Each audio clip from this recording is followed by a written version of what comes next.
Hi boys and girls, it's Mrs. Viviana with today's Read Aloud, just for fun. I have one of my favorite stories.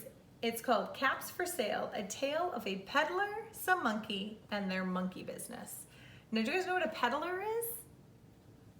It's a person who goes from place to place and sells things.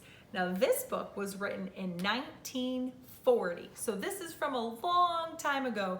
And when I was preparing our science and social studies lessons for this week, it made me think of Caps for Sale. And I wanted to show you of a story from long ago. This is told and illustrated by Esfer Slobotkina.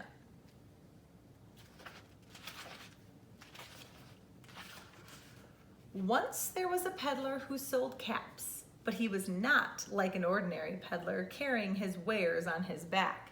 He carried them on top of his head. First he had his own checked cap, then a bunch of gray caps, then a bunch of brown caps, then a bunch of blue caps, and a bunch of red caps on the very top.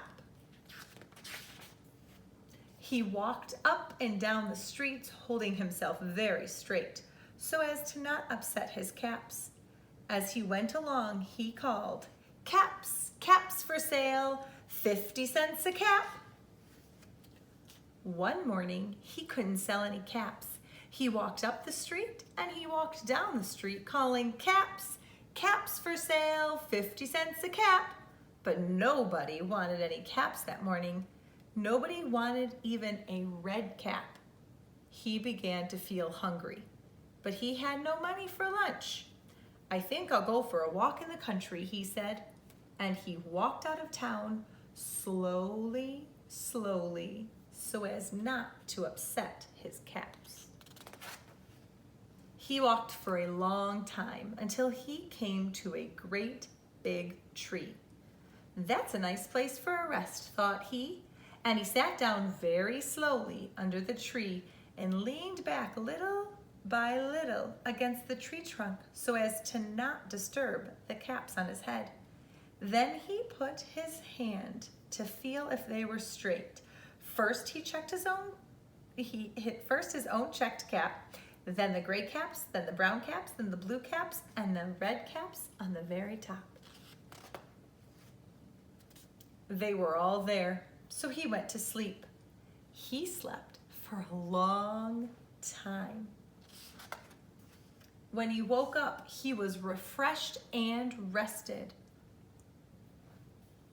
Oh no, do you notice something? But before standing up, he felt with his hand to make sure his caps were in the right place. All he felt was his own checked cap. He looked to the right of him, no caps. He looked to the left of him, no caps.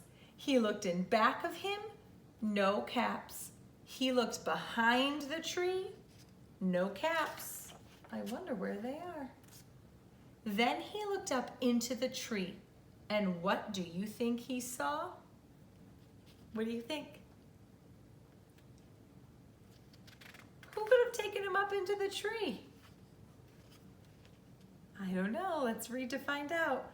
On every branch sat a monkey, and on every monkey was a gray or brown or blue or a red cap. Look at those silly monkeys.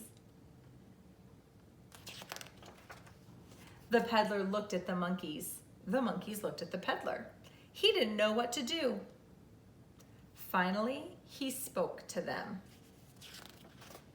"You monkeys, you," he said, shaking a finger at them, "you give me back my caps." But the monkeys only shook their fingers back at him and said, "Zzz, zzz, zzz."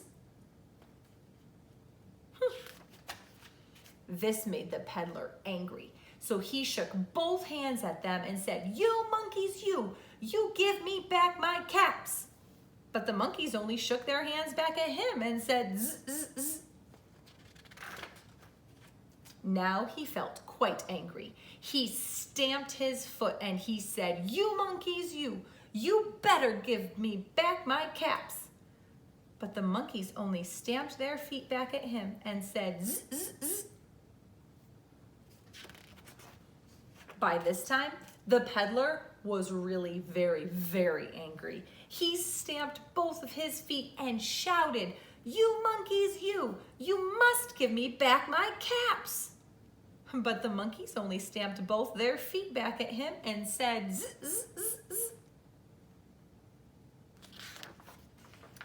At last, he became so angry that he pulled off his own cap, threw it on the ground, and began to walk away.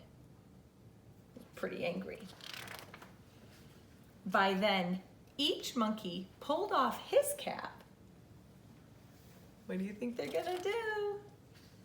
And all the gray caps, and all the brown caps, and all the blue caps, and all the red caps came flying down out of the tree. So the peddler picked up his caps and put them back on his head.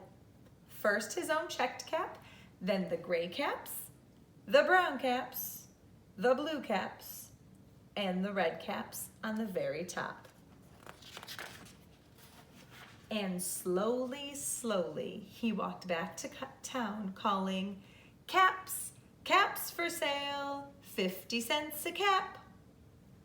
The end. I wonder if the townspeople bought any caps from him that afternoon.